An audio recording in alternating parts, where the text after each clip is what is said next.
Welcome to this episode of Revolt Update, UN abomination on the Ambazonian La Republic of Cameroon conflict. It's what I'm going to be talking about on this episode of Revolt Update. We'll be right back.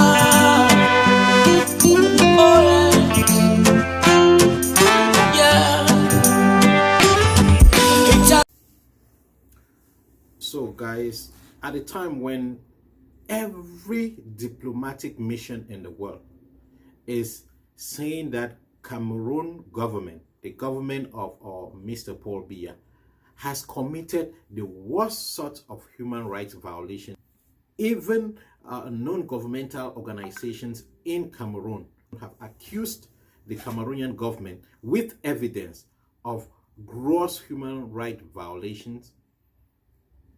The United Nations of Antonio Guterres chooses at this particular moment when Ambazonians, by their own statistics, are saying that Cameroon military has killed over 10,000 of Ambazonians or Southern Cameroonians, if you prefer.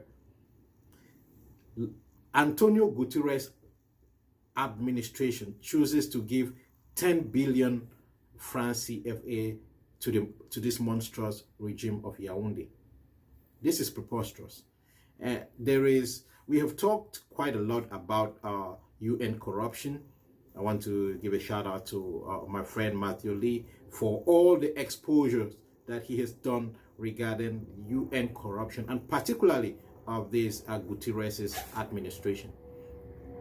I must also salute one of ours, John Akuru, who, in the midst of this conflict, brought to us a leaked message between the Cameroon government and Antonio Guterres, where he was promising that he was going to help the 86-year-old dictator of Cameroon to clear his name before the international community, to use his good office to make sure that this bloodthirsty regime of Paul Biya gets a clean slate. That was the promise of UN Secretary General Antonio Guterres, and I am just so saddened to point out that he is delivering on this promise to Mr. Paul Biya. We all know that since that promise, La République du Cameroun have successfully, up to this point, hired 3 strong lobby firms that are currently working to deliver on the promise that UN Secretary General Antonio Guterres had promised the Cameroon government.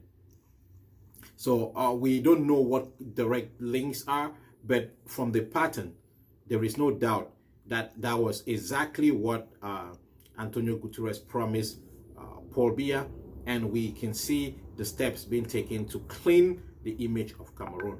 Now, it is quite funny to see the United Nations under Guterres deliver this huge sum of money at a time when the United States and its allies are cutting down on any form of engagement with the Yaoundé regime. Military spendings have been considerably cut from La République du Cameroun. United States have pulled out its military from Cameroon. The German government is doing the same. A lot of other military partners are doing the same. And then Antonio Guterres' UN chooses at this point to give 10 billion francs CFA to this diabolic genocidal regime of Yaoundé at a time when they are so short of finances to buy weapons to continue the genocide machine. We have said before that Antonio Guterres is an enabler to the genocide in Ambazonia. We don't need to belabor that point anymore, but as every action that this UN Secretary General continues to take, it proves our points right.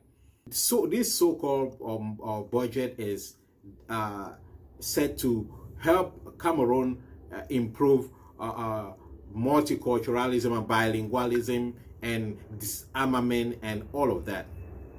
I want to remind us, ladies and gentlemen, that the UN Undersecretary for African Affairs at the State Department, Ambassador Thibault Nagy, in his presentation at the U.S. Senate, laughed at the idea of multiculturalism and bilingualism, whatever that Cameroon had concocted as a way to smoke screen the nature of the conflict between Ambazonia and La République du Cameroon. This is just to tell you that it is a wash.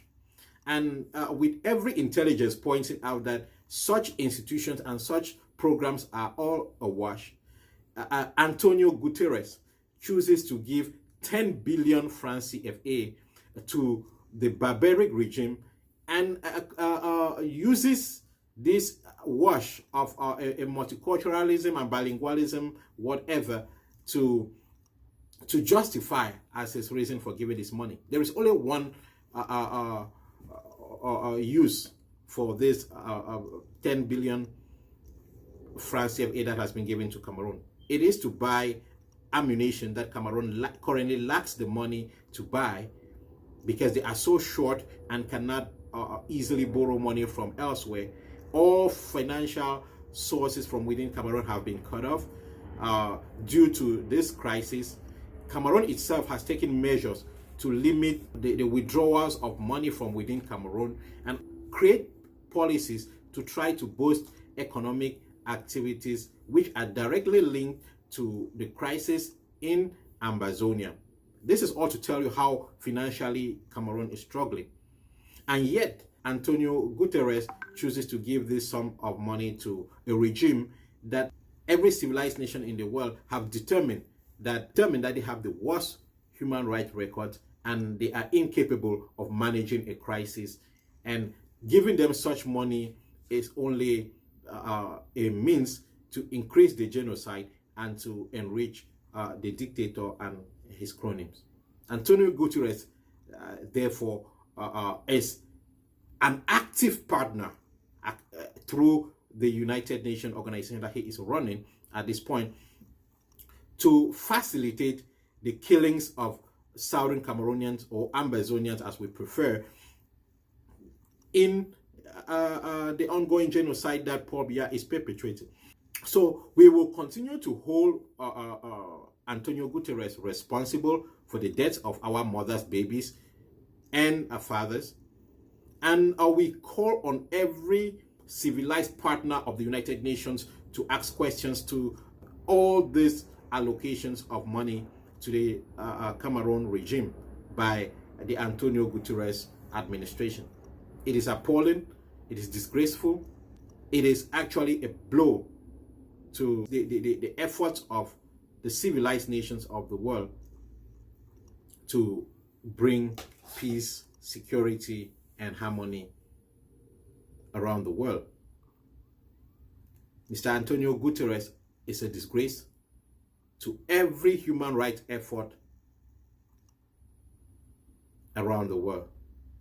At the same time, when the United Nations is visibly colluding with a barbaric regime like that of Yaoundé, facilitating the genocide on Ambazonia, Ambazonians have called on the United Nations to send a fact-finding mission to Cameroon to ascertain the responsibilities of the killings that is going on, given the confusion that Cameroon is trying to present. And Antonio Guterres have not pressed on this on Cameroon to accept a fact-finding mission to this effect, but is actually taking these countermeasures to aid and abet Cameroon in this genocide. Revolt update.